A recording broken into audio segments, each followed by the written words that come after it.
Hello Manikganj, আজ আমরা চলে আসছি ইতিহাস আর ঐতিহ্যের এক চমৎকার ঠিকানায়, মানিকগঞ্জ শিবালয় উপজেলার তেওতা জমিদার বাড়ি। প্রকৃতির কোলে ঘেরা এই স্থানে রয়েছে আমাদের জাতীয় কবি কাজী নজরুল ইসলামের অসংখ্য স্মৃতি।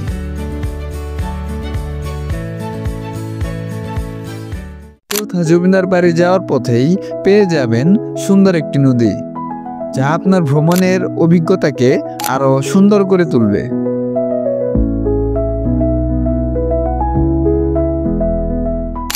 এখন আমরা চলে যাচ্ছি তেওতা জমিদার বাড়ির উদ্দেশ্যে।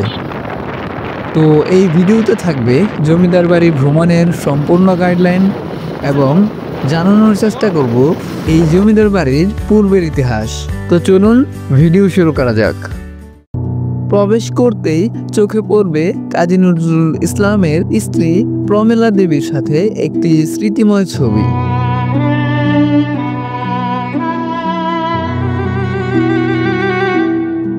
এই প্রাসাদেই প্রথম দেখায় কাজী নজরুল ইসলাম প্রমেলা দেবীর প্রেমে পড়েছিলেন।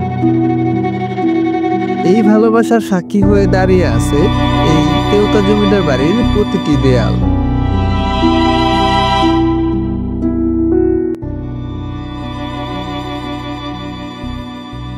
কবির সেই বিখ্যাত লাইনটি যেন আজও প্রতিধ্বনিত হয় এখানে। তুমি সুন্দর, তাই চেয়ে থাকি প্রিয়, সে কি মোর অপরাধ? জমিদাররা যখন ভারতে পালিয়ে যায় তখন থেকেই এই বাড়িটি পরিত্যক্ত ঘোষণা করা হয়। এই বাড়িটি পরিত্যক্ত হওয়ার পর থেকেই হয়ে ওঠে সবার কাছেই রহস্যময়।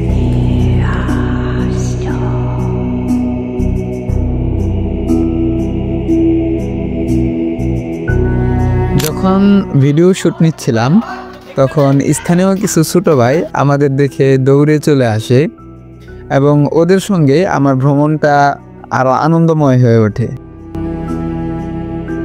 এই জমিদার বাড়িটি প্রায় 7.38 একর জমি নিয়ে বাড়িটি নির্মিত হয়েছিল। স্থানীয়দের মুখে শোনা যায় এই বাড়িটির বয়স প্রায় 300 বছরেরও বেশি। তথ্য অনুযায়ী প্রাচু সেন নামক এক দরিদ্র কৃষক তামাকের ব্যবসা করে বিপুল সম্পদ অর্জন করেন এবং এই জমিদার বাড়িটির নির্মাতা হন।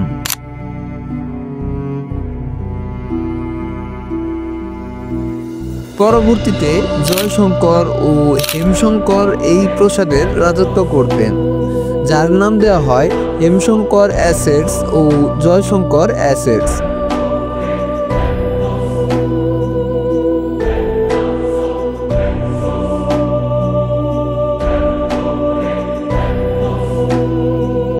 আজ এই ঐতিহাসিক স্থাপনাটি প্রায় ধ্বংসের মুখেই। বাংলাদেশ সরকারের প্রতি আমার বিশেষ অনুরোধ, এই স্থাপনাটি যেন সংরক্ষণের ব্যবস্থা করা হয়। আমরা যারা এখানে ঘুরতে আসব সবারই দায়িত্ব এটিকে গুরুত্ব দিয়ে দেখা এবং এই স্থানটির ক্ষতি হয় এমন কাজ করা থেকে বিরত থাকা।